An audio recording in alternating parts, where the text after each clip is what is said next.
On our silver wedding anniversary, my husband gave me divorce papers instead of a gift. 25 years is long enough, he announced in front of all our guests. I want someone young now, and you need to be out of the condo by tomorrow. He seemed to have forgotten that my parents had gifted me that condo. His mother, Celeste Price, just smiled silently. I rose, took the microphone, and said something that left him speechless. That night, Naomi Sterling woke up to whispers coming from behind the bedroom door. Her husband, Darren Price, was on the phone with his mother again at 3 a.m. His voice sounded strangely excited. Naomi lay still in the dark, catching snippets of the conversation. "We have to do this right," Darren's voice insisted. "She won't suspect a thing." "Of course not, son," his mother replied. Naomi tensed. What were they plotting in secret? And why now, just a few weeks before their milestone anniversary? The hardwood floor creaked as Darren returned to the room. Naomi quickly shut her eyes, pretending to be asleep. He slipped into bed carefully, but she could feel his body was stiff and restless. The next morning, everything felt odd. Darren was unnaturally affectionate. "Naomi, my love," he said, kissing her cheek. He smelled of expensive cologne. "How about we choose the restaurant for our anniversary today? I want everything to be perfect." Perfect. Naomi raised an eyebrow. In 25 years of marriage, Darren had never been so enthusiastic about a family celebration. She always organized everything, and he only found fault. "Fine," she replied carefully, watching him rush off to work. His cell phone was on the nightstand. The screen lit up with a notification. Naomi couldn't help but look. It was a calendar reminder. Call S at 11 a.m. Later, while watering the plants, she asked casually, "Who's the S you have in your contacts?" Darren spun around abruptly. For a second, Naomi saw panic flash in his eyes, but he quickly calmed himself. "Ah, Sanchez, a colleague from Seattle. I'm just consulting him on a work issue." A lie.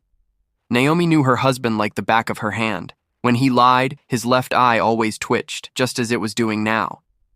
"I see," she replied with a smile, but deep inside, her chest tightened. Once he left, Naomi stood by the window, gazing at the gray October sky over Georgetown.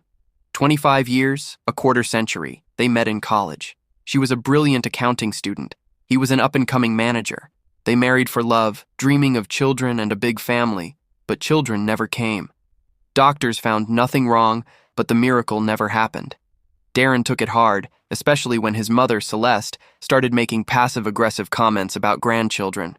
In time, they accepted being childless and focused on the positives, more time for themselves, for travel, and for career advancement. But something vital had shifted between them. A knock on the door pulled her from her thoughts. Standing there was Celeste Price, her mother-in-law, with her usual frigid smile. "Naomi, dear," she said, entering the condo without waiting for an invitation. "How are you? Are you preparing for the party?" Celeste always treated Naomi with exaggerated courtesy, but maintained a great distance. In 25 years of marriage, she had never once called Naomi her daughter. "Slowly but surely," Naomi replied, leading her to the living room. "Darren wants to celebrate at a restaurant." "Very good," Celeste responded brightly. "A respectable venue with guests. Doing everything at home just doesn't show how important the date is." She began looking around the living room as if evaluating it. Naomi knew that look. It always made her feel small, as if Celeste's suburban mansion was larger and better decorated. "By the way, Naomi dear," Celeste said, settling into an armchair, "I've been thinking about the future. Darren is not so young anymore. He's 53 and, well, we don't have grandchildren. Don't you think it would be a good idea to write a will for the grandkids just in case?" Naomi felt a chill. "What grandchildren, Celeste? We don't have children." "Well, for my nephews," she said dismissively, waving her hand. "I have 2 nephews. Good boys, studying, working. If we don't, the government will take everything." Naomi slowly placed her teacup on the table. "And where do you keep the condo papers?" Celeste suddenly asked, as if it were a casual afterthought. "I'm just thinking about the boys' future, the nephews, the young people." That was it. Naomi understood the subtext. "They're in the safe," she replied dryly. "But why do you ask?" "Oh, just in case. You never know what might happen. It's good to know where things are." When Celeste finally left, Naomi sat in silence, piecing things together. The late-night call, Darren's strange burst of affection, and now Celeste's pointed questions about the condo title. Bit by bit, the puzzle was forming, and she didn't like the picture. She went to check Darren's computer. He had never changed the password before. He always used a simple key, the date they met. But it didn't work this time. Her heart raced. In 25 years, he had never kept secrets from her. She tried his birthday. Nothing. She tried his mother's. Nope. Then it occurred to her to try their wedding date, but in reverse. It worked. The browser history opened, and what she saw gave her a knot in her stomach.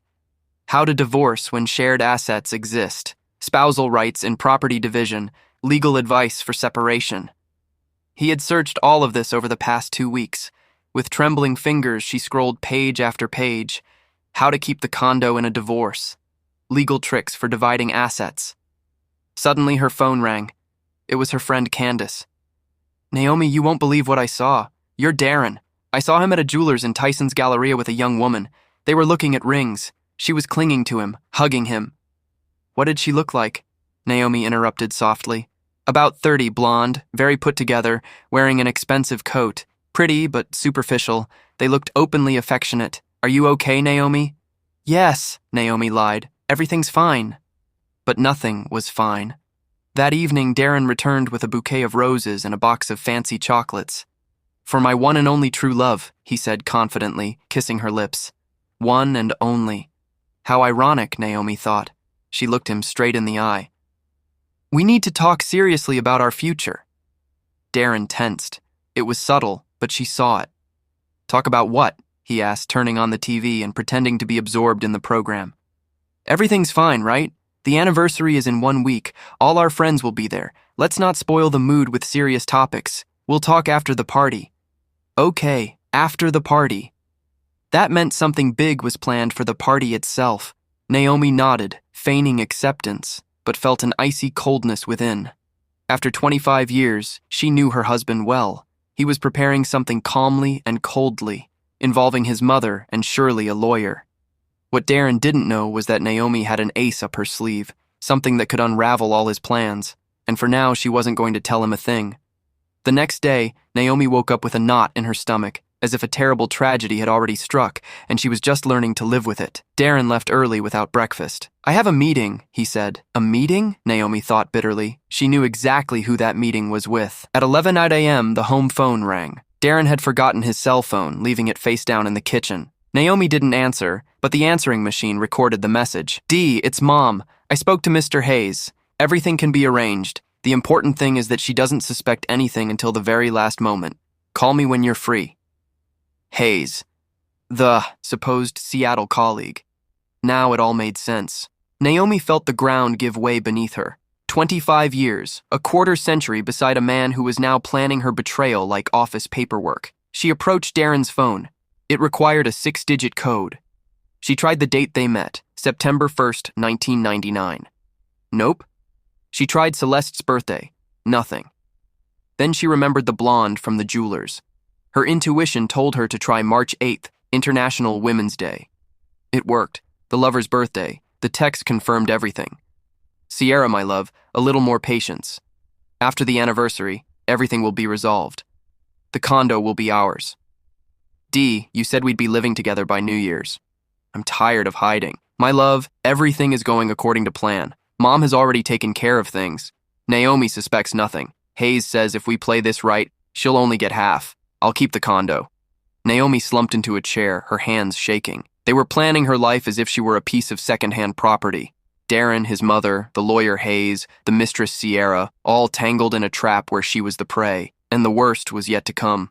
"Hey, Mom, are you sure the condo title is in both our names? Maybe we got lucky, and it's just mine." "Son, I saw the copies when you bought it. Both names are on it, but Hayes says there are ways. The important thing is she signs the waiver, and if she won't sign, she will sign. After what we're going to do to her at the party, she won't have any other option." What did they plan to do to her? Naomi felt anxiety rising in her throat. They were going to humiliate her in front of everyone, accuse her of something. Without wasting time, she copied all the important messages to her own phone and put Darren's phone back where she found it. She needed a plan. She needed help. She called Aisha Cole, her college friend, now a family attorney. They didn't talk often, but their friendship remained strong. "Naomi," Aisha said when she answered. "Long time no talk. How are you?" "Can we meet today?" Naomi asked, trying to sound calm. "I need a consultation." "Sure, I'm free at 6. Come to the office and we'll talk." Aisha's office was downtown in a modern high-rise. She greeted Naomi with a hug, but immediately noticed the tension. "Sit down. Tell me everything. What happened?" Naomi took a deep breath. "Let's just say an acquaintance of mine is having trouble with her husband. He wants a divorce but is hiding it, and it seems he's setting a trap." Aisha looked at her intently. "You sure this is a hypothetical acquaintance, Naomi?" Naomi was silent for a few seconds, then told her everything. The late-night calls, the phone messages, Sierra, her mother-in-law's scheming, everything. Aisha listened, occasionally asking for clarification. "I understand," she said finally. "This is serious, but you're not lost. The good news is you reacted in time. Tell me about the house. When did you buy it? Whose name is on the title?" "We put both names on it in 2005. Equal shares." "Are you formally employed?" "Yes. I'm the controller at Alliance Development Group. I've been there 15 years. The weekend cabin is also in both names, but it's not worth much. The condo is the main asset." Aisha jotted down notes. "Naomi, they can't do anything to you if you keep a clear head. In a divorce, everyone receives what is legally theirs. No one can force you to waive your share. But it's clear they are planning something dirty. They want to put you in a weak emotional position, a scandal, an accusation, something to break you. You need to be ready. How do I prepare? Gather evidence, take photos of the messages, record conversations if you can. Move some of the money into an account only in your name. Most importantly, don't let them know that you know what they're doing." Naomi nodded. For the first time in days, she felt something close to relief. She had a plan.